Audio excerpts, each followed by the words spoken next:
6 of the Constitution.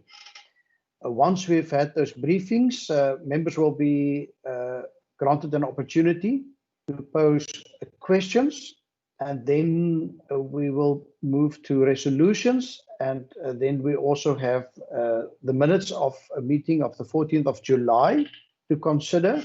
I've also asked our procedural officer to circulate our minutes of our meetings last Friday when we deliberated on the votes, both for agriculture and in environmental affairs.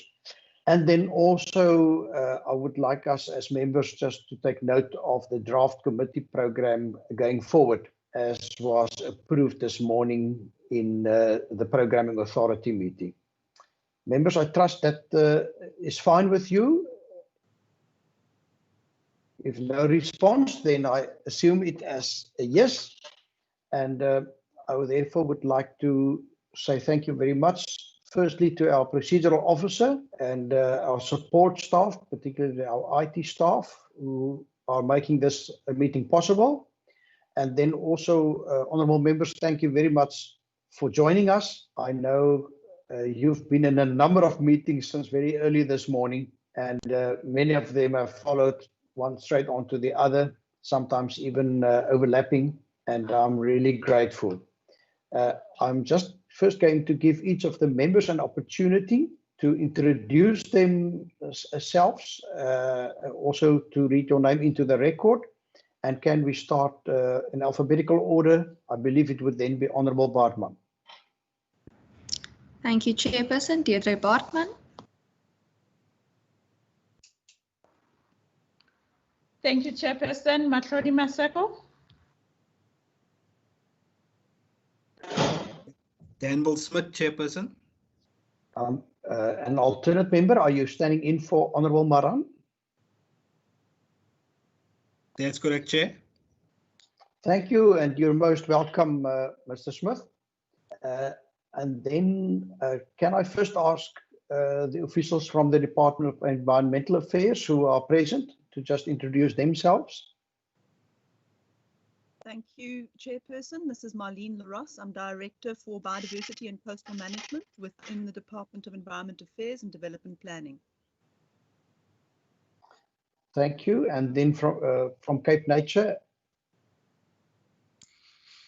Good afternoon, Honourable Chair. Coral Burse, Cape Nature, Executive Director for Biodiversity Capabilities.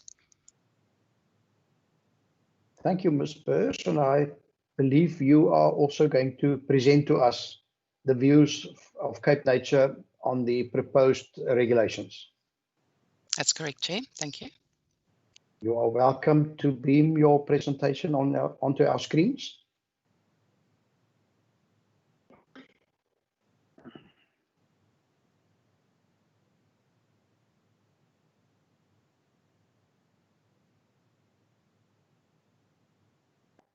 Thank you, Ms. Burse. We have it on our screens. You are welcome to commence.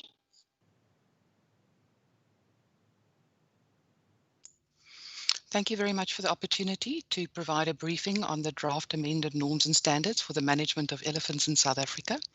It's quite a mouthful.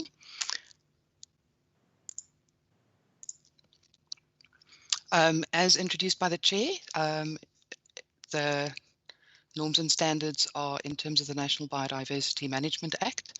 I'm going to provide a brief overview of the historic and strategic background, some key provisions from the previous norms and standards from 2008, just touch lightly on the amendment process, highlight some of the notable amendments, very briefly touch on the implications for the Western Cape Province and Cape Nature, and then end off with some conclusions and recommendations.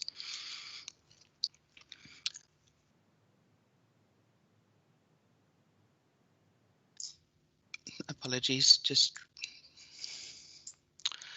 so as indicated, the Minister issued the norms and standards in terms of the Biodiversity Act for the achievement of the objectives of the Act. In 2006, the Minister of Environmental Affairs and Tourism then established an elephant science roundtable to advise on policies regarding elephant management in South Africa. The assessment of the South African elephant management as a whole was conducted in 2007 and was the first outcome of the scientific roundtable. The assessment reflected all the available scientific information at the time and also pointed out shortcomings that needed further research. And then the Minister proclaimed the first elephant norms and standards in the Government Gazette on the 29th of February 2008, which commenced on the 1st of May 2008. The purpose primarily of the norms and standards was to implement policy in a uniform way across the Republic and to take into account the public's international obligations in terms of international biodiversity agreements. So the purpose of the norms and standards is to ensure the management for the long-term survival of elephants and uniform regulation across South Africa in accordance with a set of guiding principles. The guiding principles recognize that elephants are intelligent, have strong bonds, and operate in socialized groups. Elephants impact biodiversity and persons living in proximity to elephants. Elephants must be safeguarded from neglect and abuse. And management of elephants must be based on the best scientific information. The key provisions of the 2008 norms and standards indicated that permits are required to carry out any activity which would be a restricted activity in terms of the threatened or protected species regulations which involve elephants. Approved management plans are required, and these norms and standards prescribe general provisions for the management of elephants, including the management of wild elephants, the management of elephants in captivity, the management of elephant hunts, the management of escaped or roaming elephants, and then also included general prohibitions relating to hunting and the introduction of elephants into captive facilities. The amendment process was published for comment in November 2018 to address implementation and enforcement challenges related to the management of elephants. A specialist workshop was conducted in 2018 to look at the proposed amendments. The comments were assessed by a panel of elephant experts from organs of state, based on pre-established principles related to the which guided the assessment of the comments. And the main reason for the amendments of the 2008 norms and standards was to address the implementation and enforcement challenges related to the management of elephants. So of the notable changes, the management plan section guides that management plans must be in accordance with Annexure 1 of the norms and standards. Management plans must be approved within 60 days by the relevant authority. The management plans applies to wild and captive elephants, including elephants in extensive wildlife systems. The issuing authority may appoint a panel of specialists to assist in the evaluation of management plans. Permits can be issued for an activity which is not reflected in a management plan except for culling. Management plans must be reviewed every 10 years from the date of approval with the assistance of a professional natural scientist. Minor changes in a management plan may be effected prior to the compulsory review, and it is the duty of the responsible person to notify the issuing authority of non-substantial changes. Any substantial changes to a management plan must be submitted to the issuing authority for approval, which can either be in the sense of an updated or a new management plan, or as an annexure or amendment to an existing management plan. Prescriptions for changes of ownership of the property relating to management plans have been included in the norms and standards, which places the responsibility on the responsible person to notify the issuing authority of a change in ownership. The new owner must sign the existing management plan and manage the elephants in accordance with the management plan, or submit a new management plan for approval. The norms and standards also contains prescriptions on adequate enclosures and release camps. Controlled environments must be adequately enclosed. Extensive wildlife systems should be adequately enclosed, so it's not a requirement. However, the perimeter fence must be 1.8 meter in height and electrified on the side occupied by the elephants in accordance with the requirements of the annexure. Release of elephants into a release camp at the point of destination is not compulsory, and if necessary to release into a release camp, the release camp must conform to the requirements in Annexure 4 of the norms and standards. In terms of research, a method for the management of elephants which is not provided for in the norms of standards is permissible in terms of the norms and standards if it is undertaken as part of a research project. The requirement for the research projects involving elephants is that they must be aligned with the management objectives of an approved management plan. They must aim to establish the feasibility of including the method in the norms and standards, and the research project must conform to the guiding principles in the norms and standards. The implications for the Western Cape. We don't have any elephants in the Western Cape on any provincial nature reserves. There are 12 facilities in the Western Cape which keep a total of 72 elephants. 2 of these are extensive wildlife systems which keep a total of 29 elephants. And then there are 10 controlled environments or captive keeping facilities keeping 43 elephants in the Western Cape. The norms and standards are applicable to all elephants, so all facilities which have elephants, whether they are extensive or controlled, need to comply with the norms and standards once proclaimed, and noting that not all facilities currently have approved management plans. Existing approved management plans will need to be updated in terms of the norms and standards, and they would need to be approved by Cape Nature within 60 days.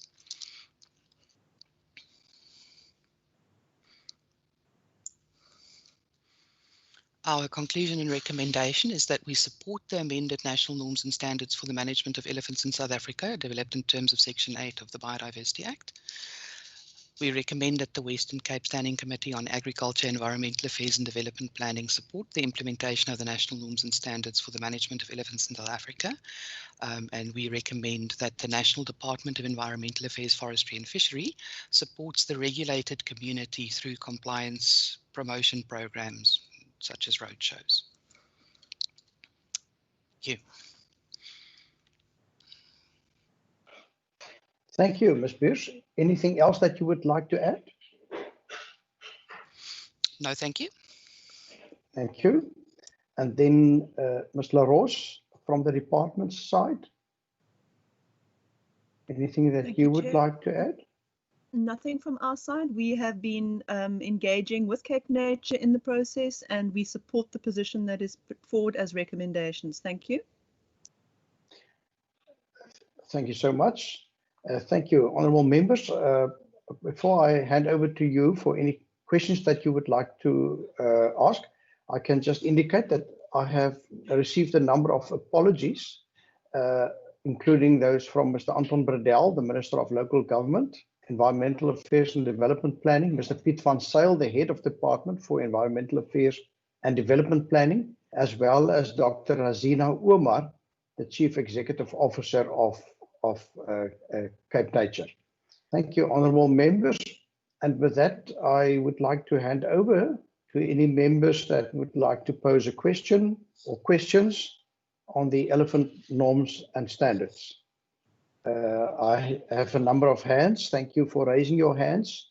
There's Honourable Bartman and Honourable Maseko, and I trust there may be multiple rounds. Let me see. Those are the only 2 hands that I see at the moment.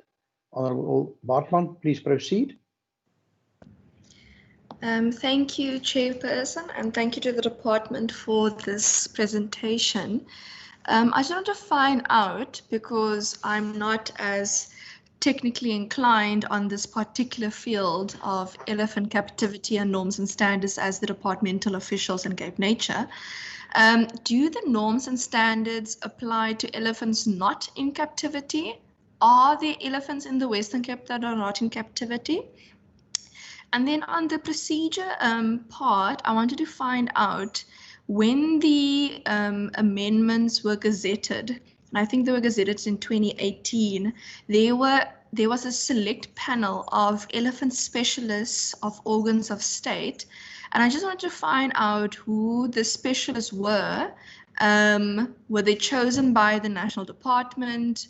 their qualifications and experience, or if that information is not available, if it could be provided to us, please. And then further, I wanted to find out whether any submissions were received, because this is obviously regulation that we are getting from the NCOP. So it's not legislation that requires the province to particularly send in amendments, but were there any submissions on these particular norms and standards from the NA or the NCOP or when it was gazetted? And if so, were any of those submissions incorporated into the norms and standards? If any submission recommendations were rejected from the public, which ones or what was it? And then further, I just wanted to find out, the norms and standards speaks to specific exclusions that is only considered by the minister, for example, international agreements and so on. And I don't understand what specifically are the situations where a minister would allow for such exclusions.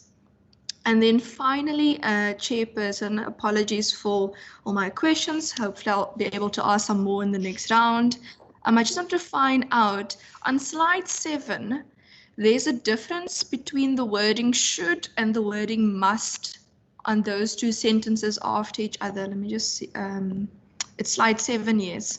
And I just wanted to find out what the implication of the different wording, because I would have assumed that the wording of the regulations would have been a bit more uniformed.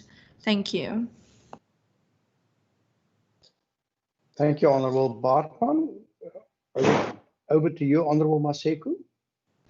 Thank you very much, Chairperson. I think Member Bartman has covered me with some of the questions.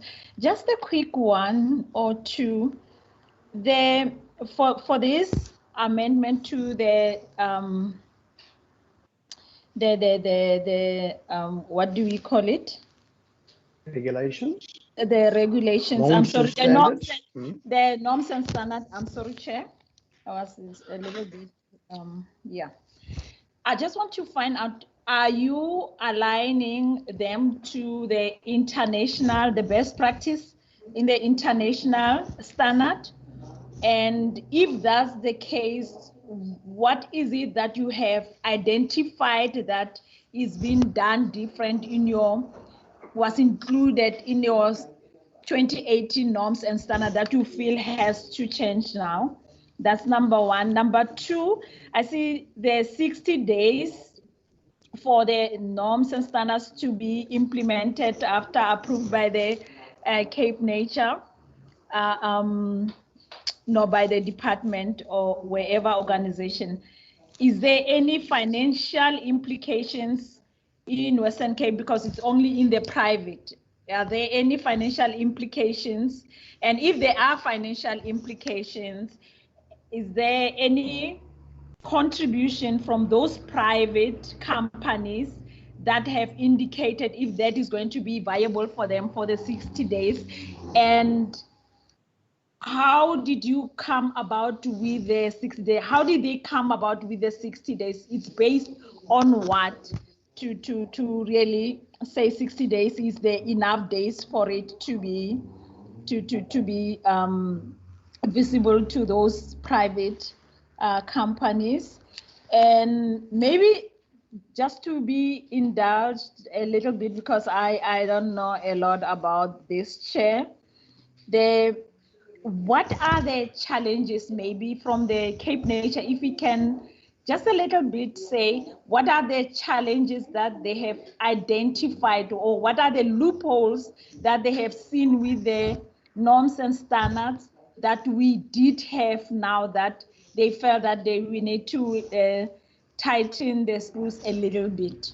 Thank you, Chair. Thank you, honourable members. Are those the only questions at this stage? Ms. Beers, would you then be able to respond, please?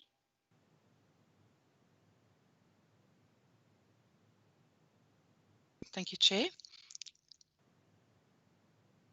The first question from Honourable Bartman, in terms of the norms and standards and whether they apply to elephants that are not in captivity or in extensive wildlife systems. The norms and standards apply to all elephants, and then there was a question whether there are elephants in the Western Cape which are not in captivity or not in extensive systems. No, there are no elephants except one elephant cow in Knysna, which is considered to be in an extensive wildlife system. Okay, so next question was on the panel of specialists, and I think I'm going to try and give the information which I have at hand, although the process for the norms and standards was driven by the National Department of Environmental Affairs, Forestry and Fisheries. So in 2018, they published the norms and standards that we're looking at now, and then the panel that was composed, I think they actually did publish a list. They gazetted the names of the panel members, but as I said, that was governed by DEF, and the panel had guiding principles for reviewing the comments that were received on the norms and standards. So it was a DEF process. It's not really a process that was driven by Cape Nature. Then there was a question around exclusions that would be referred to the minister, and what an example would be. The import or export across international borders of elephants would be one of those exclusions that would go to the national minister.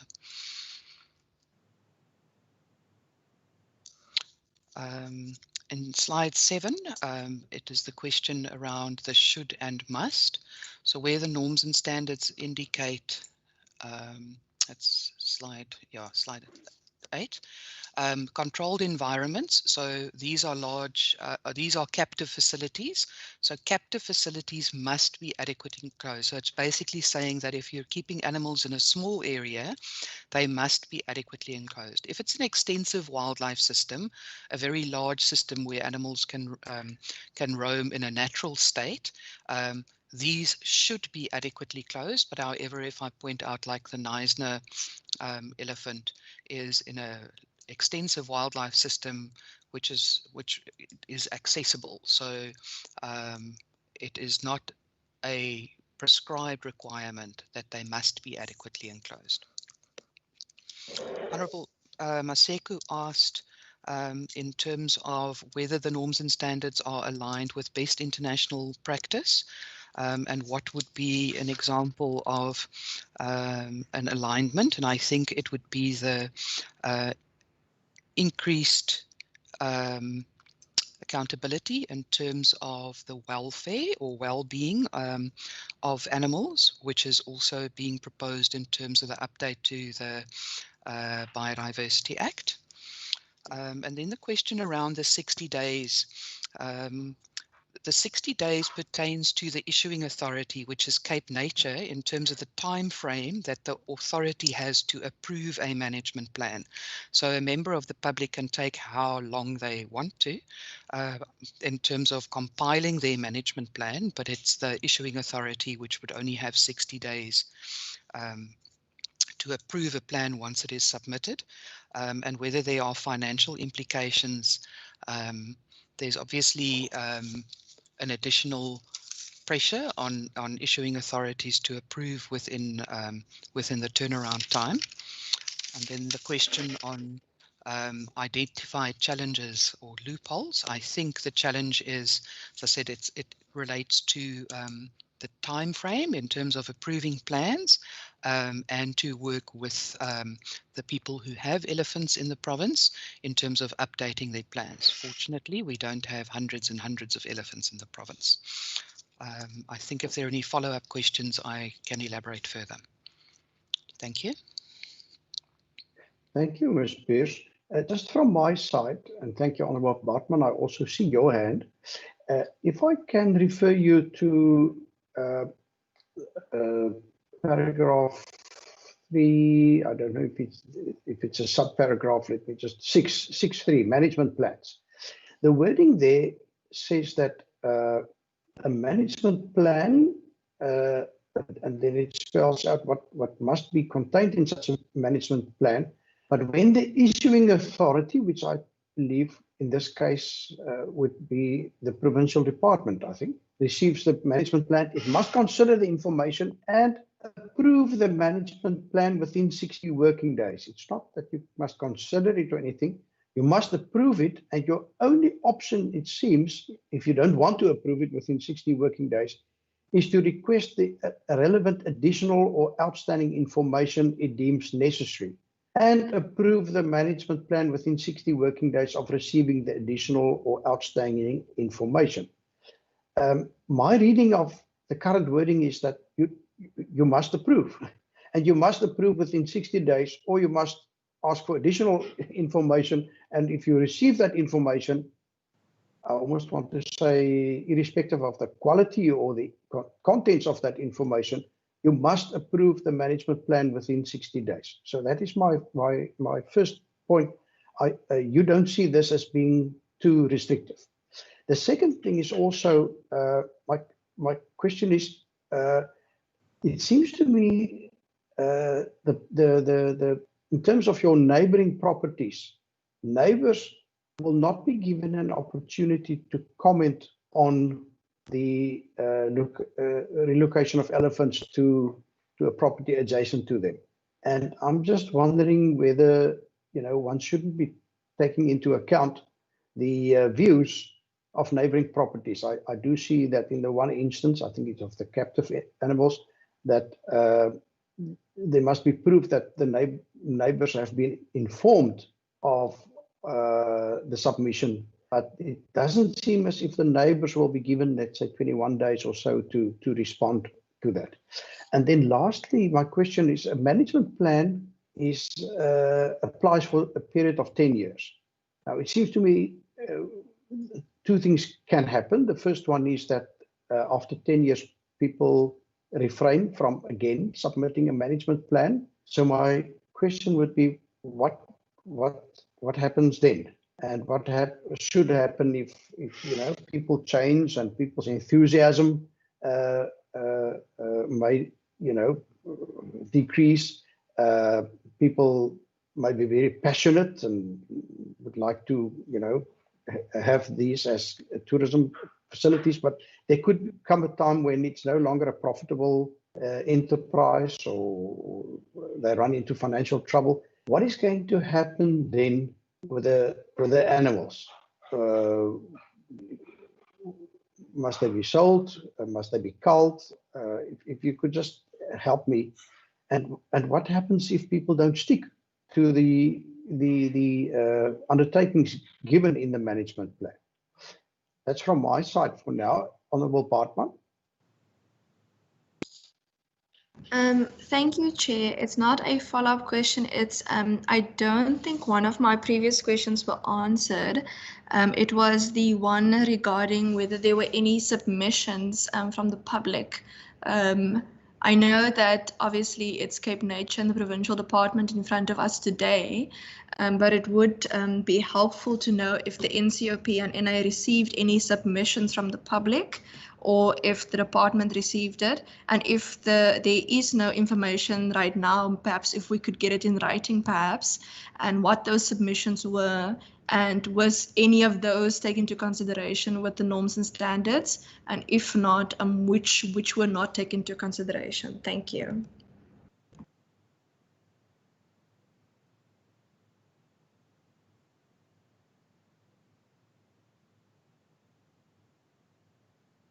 Thank you. Sorry, I've been speaking to myself. With no other hands at the moment, Ms. Beers, would you please respond to the questions posed by myself and Honourable Bartman? Thank you, Honourable Chair. In terms of 6.3, as it relates, I think you are correct in saying that there is no option but to approve.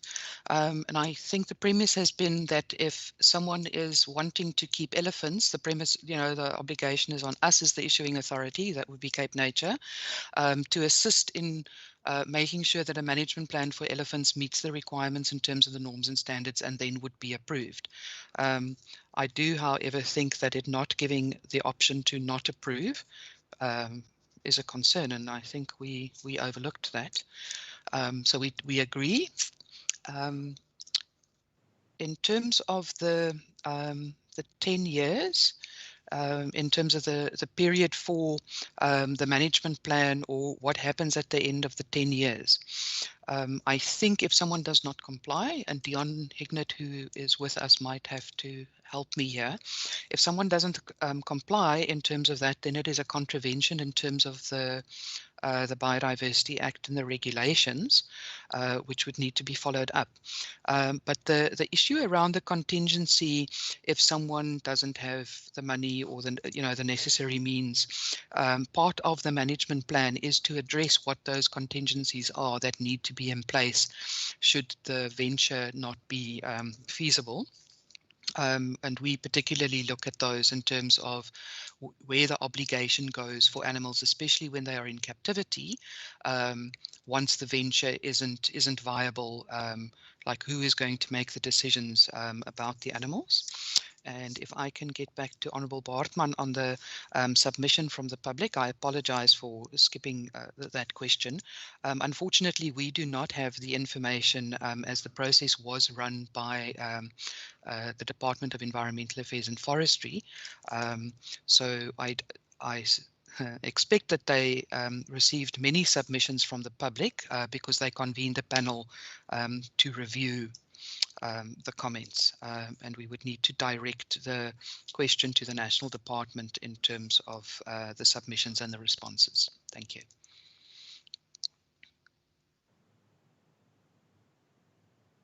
Thank you. Honourable Baartman, your questions, have they all been addressed?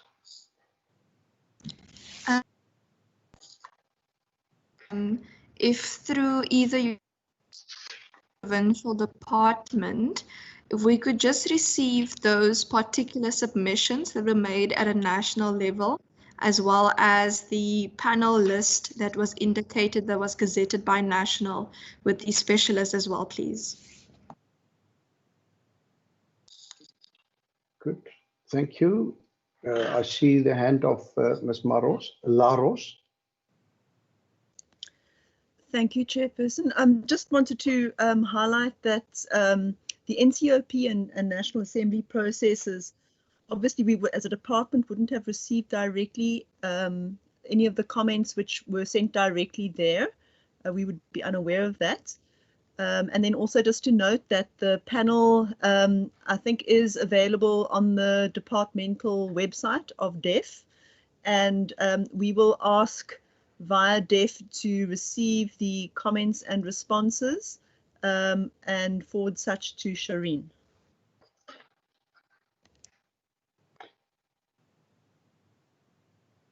Thank you. Thank you for that response. Could I just ask, one of the aspects referred to in the norms and standards is that of using elephants for what I presume would be scientific research. Are you satisfied that the regulations in this regard are tight enough not to allow for certain abuses when it comes to elephants, that people might, in the name of research, perhaps undertake certain unethical conduct, etc. I know research conduct, when it's being done by academic institutions, have come under a lot of scrutiny, and they have a lot of ethical guidelines and even committees considering the ethics of such research. But it seems to me I'm missing that in the regulations. Do you believe that there could be any reason for concern in this regard? Is it Ms. Burst that will respond?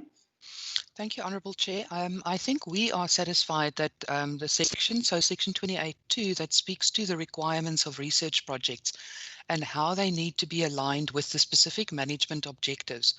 I can't think of an example of what one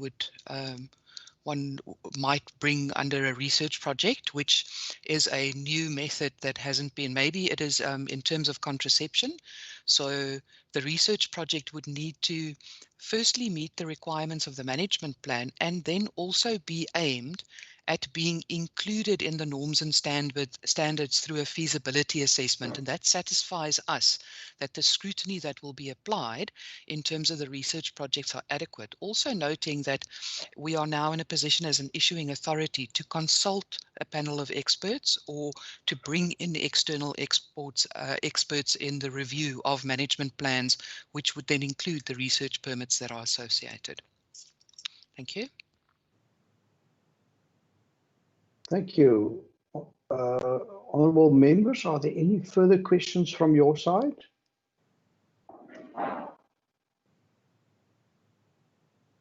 There being none, Honourable Bartman. Thank you. Sorry, Chairperson, I just want to find out I read with the NCOP that there was going to be a roadshow, and on the slides of the Provincial Department also indicated that they recommend that there be a roadshow. So I just want to find out, is there going to be a roadshow, or are they recommending that there's going to be a roadshow? And if there is a roadshow, whether the dates and venues and so on has already been published by the National Department. Thank you. Thank you. Is it Ms. Pierce that will respond? Yes, I will respond. So the roadshow is our recommendation to the National Department, and we would like the committee to support that recommendation in terms of the implementation of the roadshow to the regulator, the regulated community, and we would obviously participate. But we have not received any feedback from the department in terms of the roadshow. I think we are all waiting for the approval of the norms and standards to then convene the roadshows around the regulatory or regulated community. Thank you. Thank you. And then I did ask, and my apologies if you did respond. Sometimes the signal did break up. My thought or my proposal that neighboring or owners of neighboring properties also not only be informed but be given an opportunity to respond to their neighbors' plans to establish elephants on a neighboring property.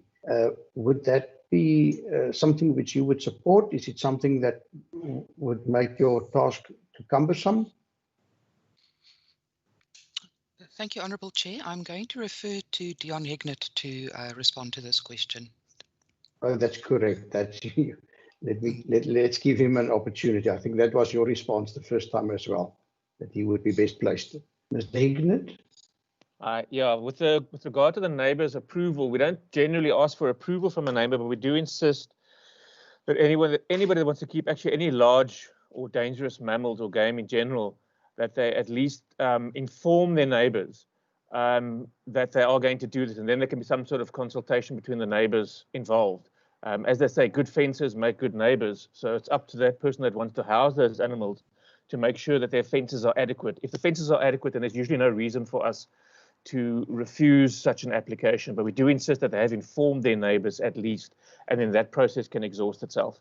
But we can't insist. We have tried it in the past that neighbours must approve or provide approval, and that unfortunately put us in a bit of a catch-22 in many cases where the neighbours weren't exactly on speaking terms and they would be held ransom to approving a management plan. So we do insist that they are informed. Hope that answers your question.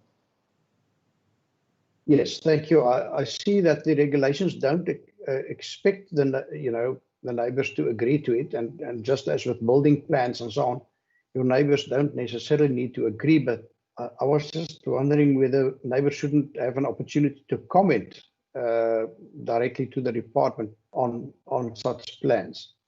Can I just, and the last question to you regarding fencing, I see that it's a 1.8 meter fence. It must be electrified.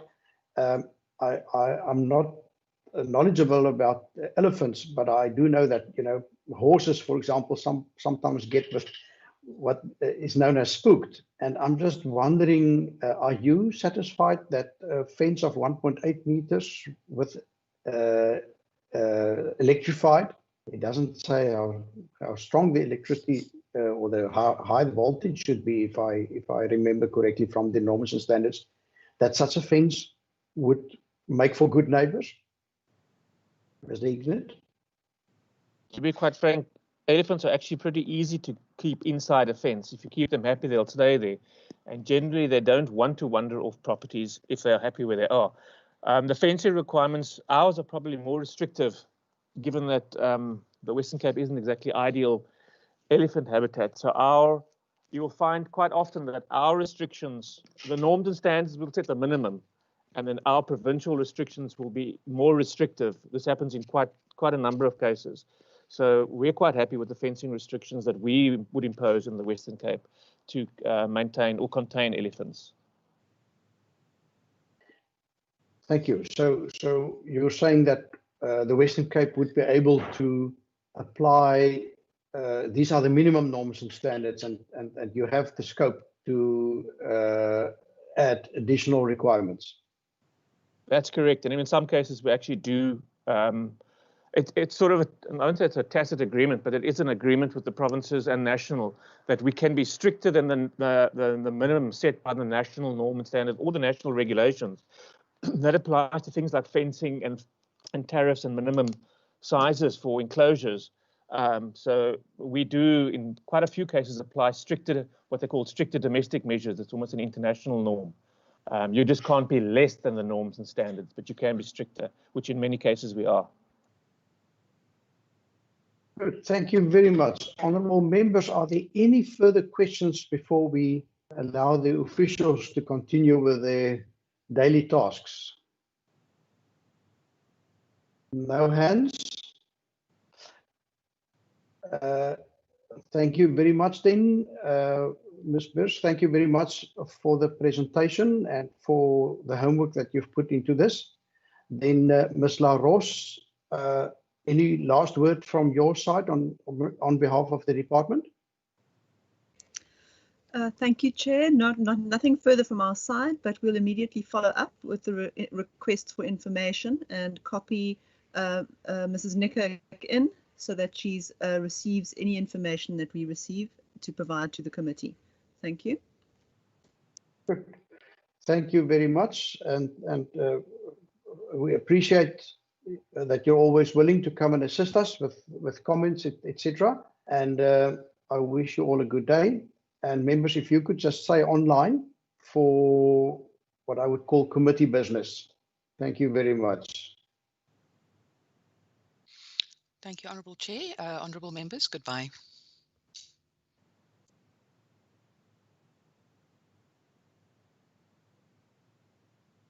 Good. Thank you, members. Again, in terms of Rule 2182, the committee can now deal with this in any manner it regards as best suited.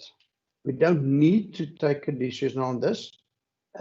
We may report to the House on this matter, and I presume we may also make submissions to the NCOP and share the views of the Western Cape Provincial Parliament with the NCOP.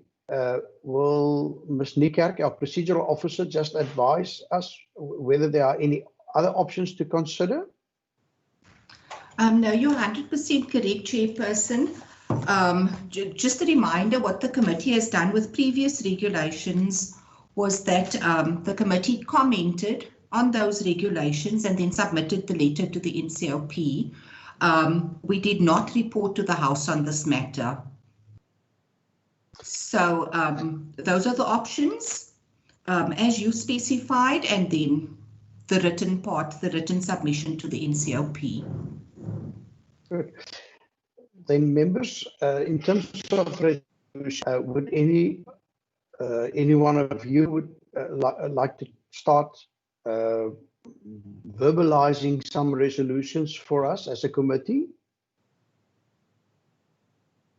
Honourable Bartman. Chair, thank you. I know that the officials have indicated that they'll forward the documentation to us once they've received it from the National Department. But I also just would like to find out if it's possible for us to put that into a resolution so that we can make sure that we actually get that information. And then secondly, The concern that you highlighted, that the wording seems to suggest that the issuing authority cannot deny a management plan, that we perhaps request clarity from the NCOP regarding that, as that may impact on the implementation of the mandate of the issuing authority. Agreed. Is there support for those two proposals? Chair, I am in support, but I am of a view rather than the clarity we put in on our report, that is one of the concerns, that the interpretation to that is just a process, it won't be declined, it's going to be approved. So we just write to NCOP with that indication of our interpretation to that norm and regulation. Thank you, honourable members. I then take it as a view of this committee, reflecting the view of the majority of the members of this committee. There was also a proposal from Cape Nature that there should be, shall I call it a roadshow, or that there should be a campaign to promote this. Can we also support that view? Honourable Maseko, is your hand still raised on this point? Yes, Chair, I'm in support to that also, if we can also table that in our report to the NCOP. Thank you, and I trust the procedural officer would be able to get the wording from that, from the presentation. Honourable Bartman. Chair, I would like to make an amendment to that resolution. Given that the department is going to go on a roadshow, we've also, from the Department of Environmental, had regulations before us previously regarding other matters. And I wanted to find out if it's possible to ask the department that with all the new regulations that have recently come out, that given that they'll be coming to the Western Cape, if they could please also have a roadshow on the various matters that have changed. Because if they only go on a roadshow for the elephant norms and standards, I am 100% sure they're going to run into people in the various municipalities where they might not have necessarily informed them of the implementation or financial implications or the permits of the other regulations we've also already previously made recommendations on. Thank you. Thank you, honourable members. I'm not just sure if the word roadshow was used there. I think they used a somewhat different, and I'm just quickly wondering whether we could get that presentation up again.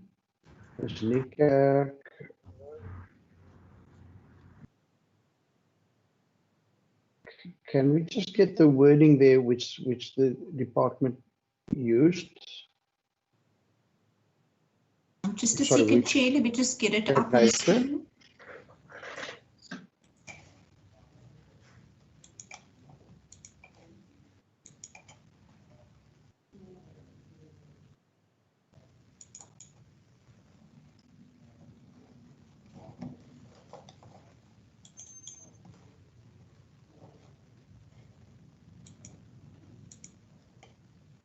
I think it was very close to the last page. Thank you. That's very efficient.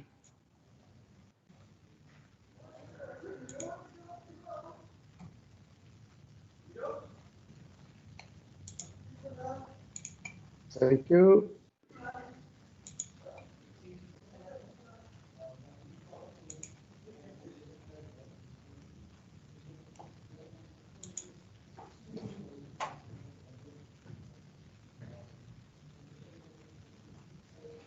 I think there it is, Chair. Oh, I see the word roadshow is there, but I think the more generic one is through a compliance promotion program. Can we use those words in our feedback? Agreed to, Chair. Thank you very much. Thank you, honourable members. Are you ready for us to step off this feedback to the NCOP? Yes, Chairperson. Agree to. Thank you. Thank you. Now, honourable members, if I could present to you the minutes of our meeting of the 14th of July, the draft committee minutes, as well as that of our meetings of last Friday. There you have it. Thank you very much. You're quick, Ms. Niekerk. If you could scroll quickly through those minutes. Chairperson, I actually think that's the minutes of the 24th. It's currently on the screen. Yeah, it doesn't matter. We can approve of them in non-chronological order. That's the 24th. That's our 8 o'clock meeting. Yes. Please scroll through it. Page 1, page 2. Those were the people in attendance. Page 3. Honourable Maseku. Thank you, Chair. I propose that we adopt the minutes. Thank you very much. And Honourable Bartman. And thank you. Thank you, Ms. Niekerk. You can beam the next one.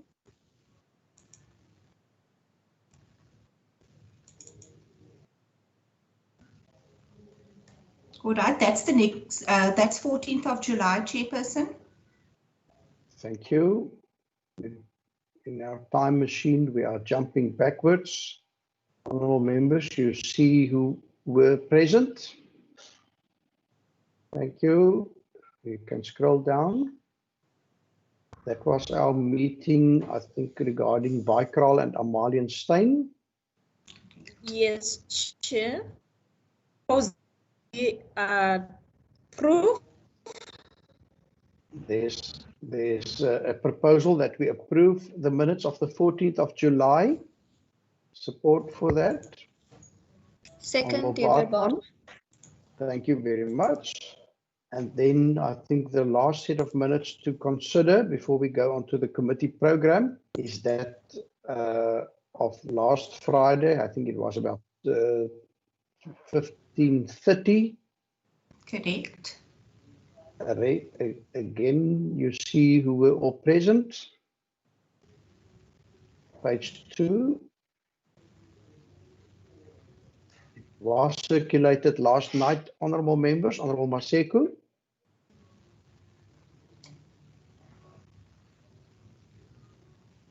Honourable Maseku. Chair, I propose that we Thank you. Second. And Honourable Bartman. Thank you. Second. Thank you, honourable members. That deals with our outstanding minutes.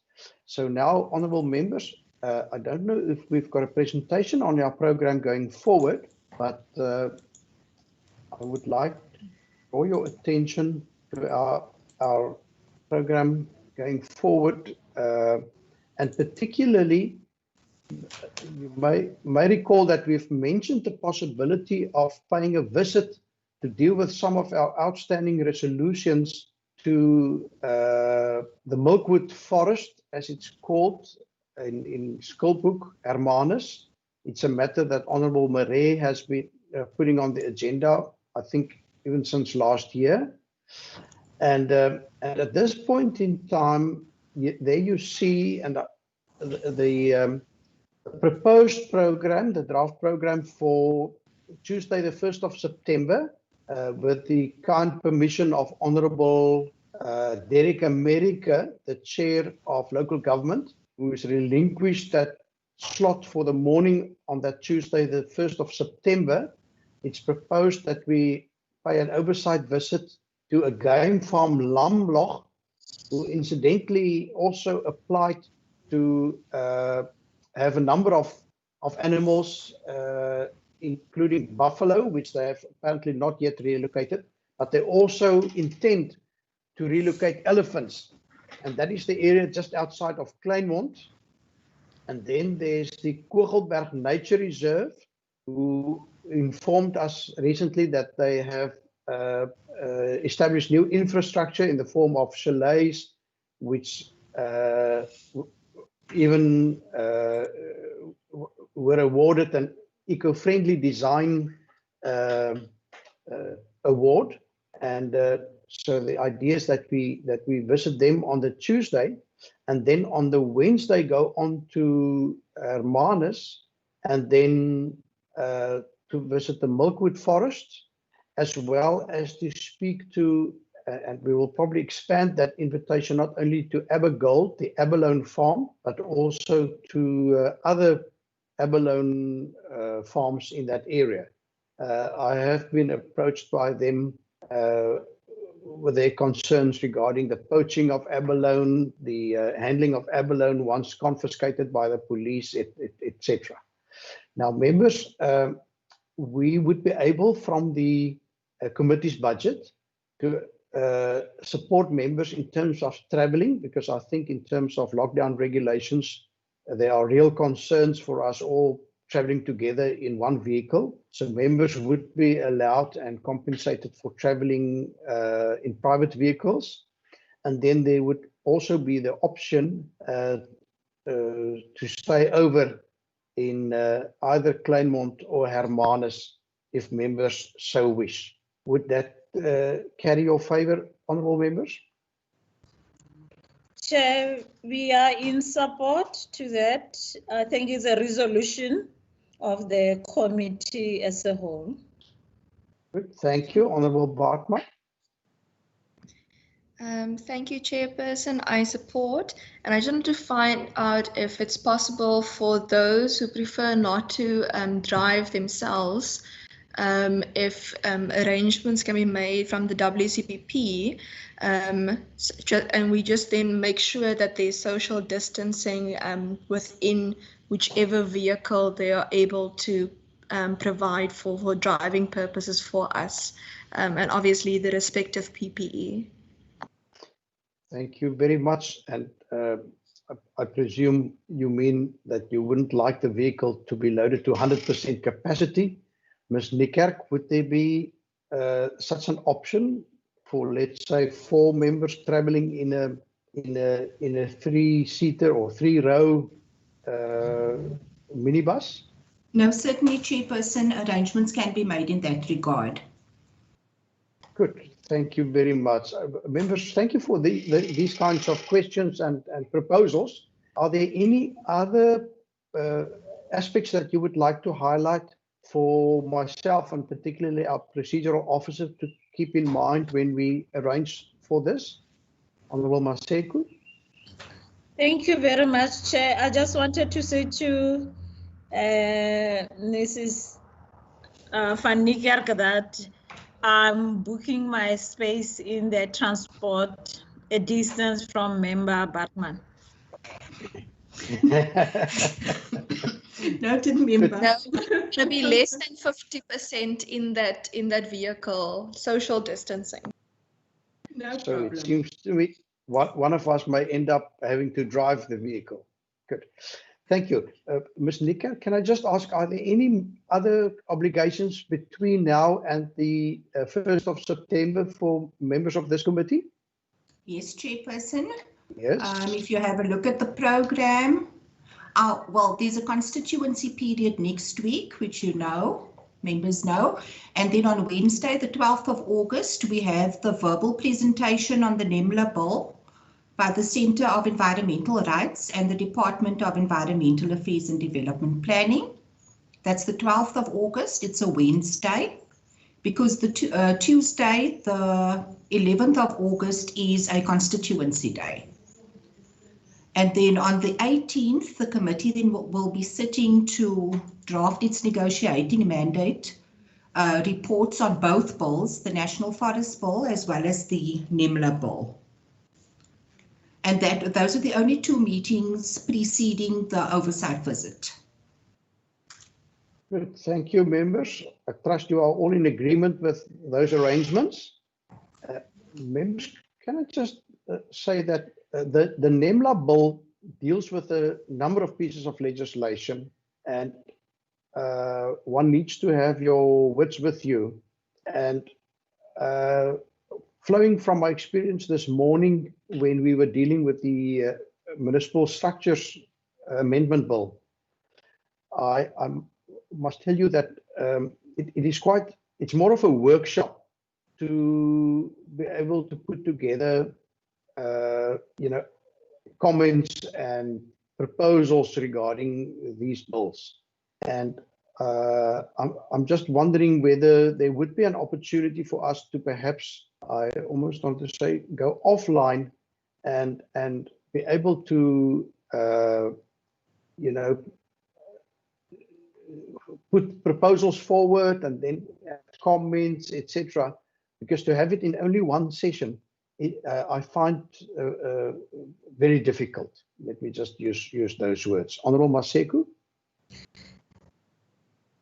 can we learn from your experiences in this regard? Yes, I mean, today I was surprised, and Mrs. Van Niekerk can really correct me if I'm wrong. We had a system that if we have a bill like that, we'll have a session with the department that will go by section and section to have an understanding of then and now, the amendment, what does it mean?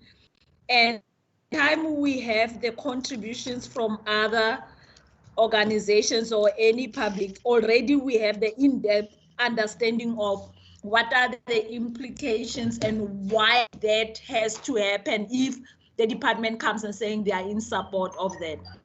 Well, with this one also, we need to have an engagement that will have enough time that we don't tick box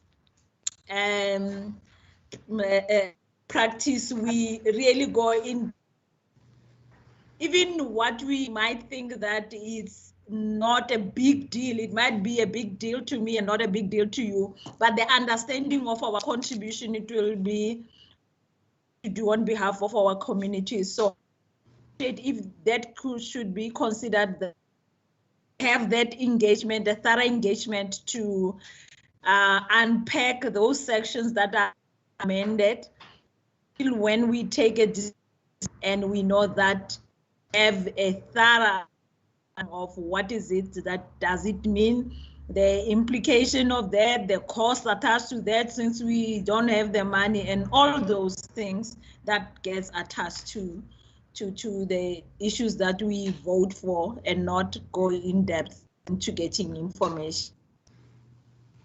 Good. So thank you very much for that. Honorable Maseko, Honorable Bartman. Thank you, Chair. I would like to propose that when they do, when we meet, that we specifically go clause by clause then. And then what we do is perhaps if the department is there then, or perhaps they could send it beforehand even to us, if they could send a sheet with every clause, which clause that one is amending, which act that clause is in, and the impact of that clause and the financial implication in like an Excel sheet. Because then before that even we can go clause by clause in the committee meeting through the two bills. Honorable Bartman, I absolutely appreciate your proposal in this regard, and I will fully support that. I hope the other members will also support that proposal. And then I think it's also customary that we give the parliamentary legal advisor also then an opportunity to advise us then on those clauses. But I really would appreciate it if we could relay that request that you've just so aptly formulated to the department to assist us in that regard. So that generally accepted, supported. Thank you very much. Honourable members, are there any other aspects that you would like to deal with or just bring under the committee's attention before we adjourn? Not so. Honourable members, then I would really like to say thank you very much for your participation again. I know today has been quite, yes, Honourable Maseko. Yeah, the last word has to be yours, not mine. That is why I'm jumping in. And I just wanted to say to you, thanks for being with me since 8 o'clock this morning until now, meeting out for the whole day. That was a rough one. You are appreciated. Thank you very much. Thank you, Honorable Maseko. I was just about to say it has been quite hectic jumping between all the meetings and with the strict time limits. And therefore, I wish to say thank you very much. And I do hope that you will have an opportunity tonight, not only to prepare for tomorrow's meetings, but also to be with your family and loved ones. And with that, honorable members, with a word of thanks to our supporting staff, I wish to say this meeting is now adjourned. Thank you. Thank you, Chair.